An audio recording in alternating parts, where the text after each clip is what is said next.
Halo Pak Wahyu dan teman-teman semua, kami akan mempresentasikan hasil kerja kelompok kami dengan tema pengembangan pusat keunggulan ekonomi. Kami beranggotakan Vano absen 2, Dewa absen 15, Gaza absen 19, dan Axel absen 26. Tema pertama, pusat-pusat keunggulan ekonomi. PT Freeport Indonesia. Apa sih itu PT Freeport Indonesia? PT Freeport Indonesia adalah perusahaan yang mengolah berbagai biji yang mengandung tembaga, emas, atau perak. Berada pada Mimika, Papua. Peranan PT Freeport Indonesia bagi negara. Penyediaan lapangan pekerjaan bagi sekitar 30.000 orang di Indonesia. Membayar pajak 1,7% dari anggaran nasional. Membentuk 0,8% pendapatan rumah tangga. Membentuk 44% pemasukan rumah tangga di Papua. Perusahaan Tambang Minyak Negara atau PTMN ialah pabrik pengolah minyak tanah menjadi produk petroleum seperti bensin, minyak diesel, dan minyak tanah. Keunggulan ekonomi untuk negara. 1. Penyedia produk petrokimia seperti paraksilen. 2. Pemasok BBM nasional. 3. Membantu pemerintah menyediakan pemasok BBM guna kebutuhan angkatan perang. Contoh-contoh kilang minyak yang ada di Indonesia: Kilang Kasim, Kilang Cilacap, Kilang Balikpapan, Kilang Dumai, dan Kilang Cepu. Batik Indonesia. Macam-macam batik, ada 3. Yang pertama, ada batik tulis, kain yang dihias dengan tekstur dan dibuat dengan tangan. Biasanya waktu pengerjaan mencapai 2-3 bulan. 2. Batik cap. Kain yang dihias dengan tekstur dan dibentuk dengan cap. Biasanya waktu pengerjaan 2-3 hari. Batik lukis. Pembuatan dengan melukis pada kain putih dan biasanya menggunakan serat alami. Keunggulan ekonomi.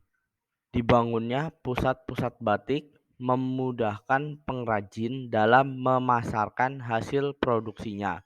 Upaya pemerintah agar mendongkrak batik secara ekonomi ialah hari yang dikhususkan menggunakan batik bagi pelajar maupun pegawai.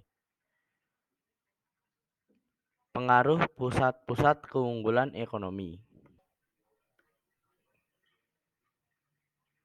Migrasi penduduk, perbedaan ruang dan sumber daya yang dimiliki setiap daerah memicu mobilitas penduduk untuk memperoleh sesuatu yang tidak tersedia di daerah asalnya.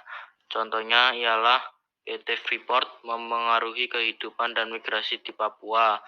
Pada 1967, wilayah Timika adalah hutan belantara. Ketika PT Freeport memulai beroperasi, perlahanan penduduk mulai memasuki wilayah sekitar tambang. Transportasi. Mobilitas penduduk didukung oleh sarana transportasi yang baik. Oleh karena itu, demi kemudahan mobilitas serta kegiatan ekonomi, pemerintah membangun jalan, bandara, pelabuhan, kapal laut, dan pesawat.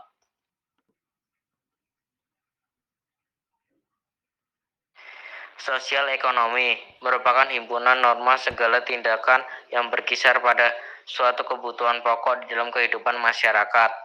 Contoh, dibangunnya sekolah yang mendidik anak-anak asli suku Amukme dan Kamure oleh lembaga LPMAK Kemitraan PT Freeport Indonesia.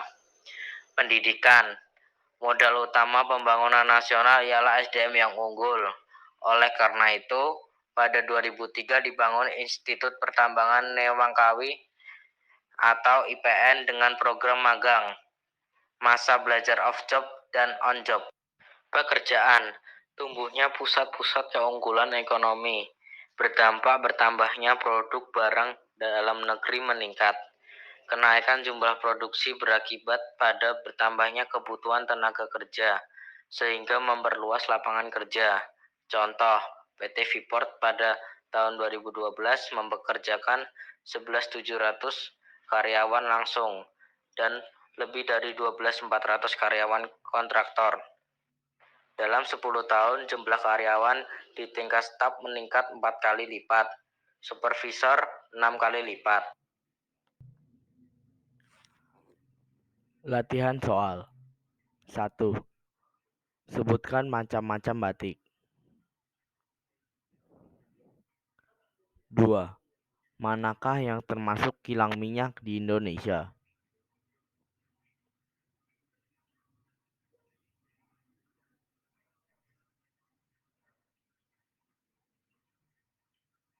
3. Peranan PT Freeport adalah?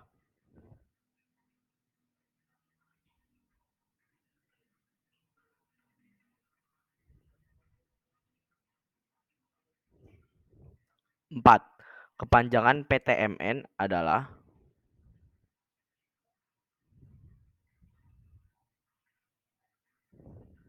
5. Pabrik yang mengolah minyak tanah menjadi produk petroleum adalah? 6.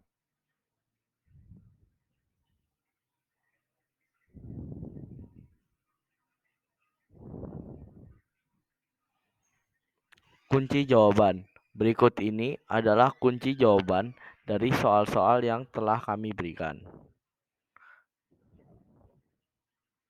Yang pertama, sebutkan macam-macam batik. Jawabannya adalah A. Batik tulis. 2. Manakah yang termasuk kilang minyak di Indonesia? Jawabannya adalah A. Kilang Kasim. 3. Peranan PT Freeport adalah? B. Penyedia lapangan kerja. 4. Kepanjangan PTMN adalah? D. Perusahaan Tambang Minyak Negara. 5. Pabrik yang mengolah minyak tanah menjadi produk petroleum adalah? A. Kilang Cilacap. Sekian dari kelompok kami. Mohon maaf jika terjadi kesalahan dan terima kasih untuk Pak Wahyu dan teman-teman yang sudah menyaksikan presentasi kami dengan seksama.